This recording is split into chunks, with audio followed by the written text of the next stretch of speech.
Johnny Hallyday, ce gros pot de vin qui lui a évité la prison. Johnny Hallyday, 1977, la nuit sanglante où Ellie Doll a failli tout perdre. Le mythe Johnny Hallyday s'est bâti sur des triomphes électriques, des amours déchirantes et une résilience hors du commun. Mais dans l'ombre des projecteurs, certaines nuits auraient pu sceller son destin d'une manière bien plus tragique.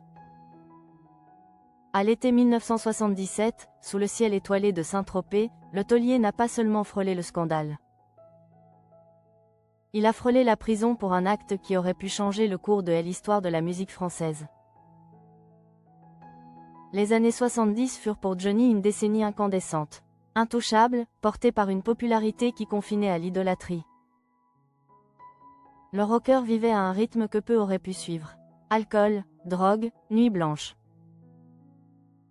Et entourage aux contours parfois troubles composait son quotidien de roi soleil du rock.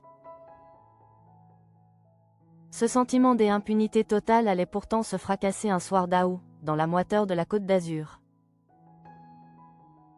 Tout commence aux caves du Roy, temple de la fête tropézienne. Johnny arrive entouré de sa cour, dont son ami Michel Sardou. Mais la fête est gâchée par une présence, un ennemi personnel surnommé « Coin-Coin ». L'ambiance est électrique, le contentieux est lourd. Pour éviter l'explosion, la patronne des lieux expulse l'intrus.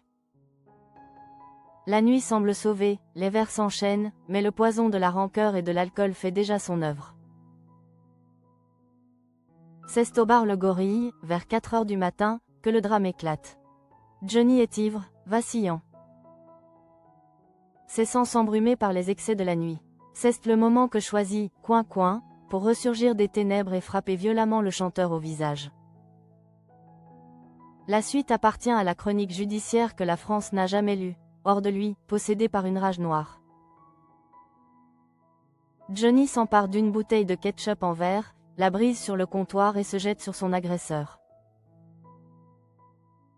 L'intention est glaçante, le geste est précis, il veut lui trancher la gorge. Le pire est évité de justesse grâce à la présence providentielle de Martin Griffon, un policier en congé. En une fraction de seconde, l'homme de loi neutralise la star, arme au poing, criant « Police !» Pour briser la fureur du rocker. Le silence se fait, lourd de conséquences.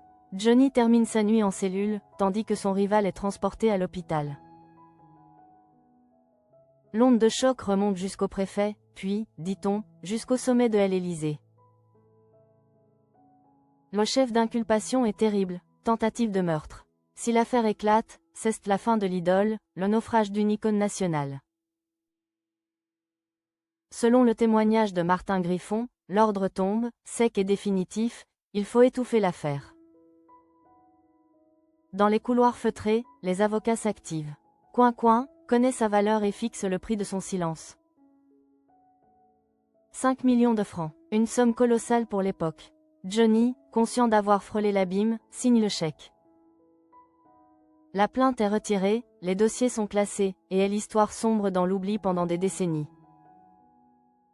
Cette nuit-là, Johnny Hallyday n'a pas seulement acheté son silence, il a acheté la suite de sa légende. Derrière le cuir et les sourires de scène, le rocker gardera longtemps en lui le souvenir. De cette bouteille brisée et de ce policier qui, un soir DE accent aigu TE accent aigu, lui a sauvé la vie en l'empêchant de devenir un meurtrier.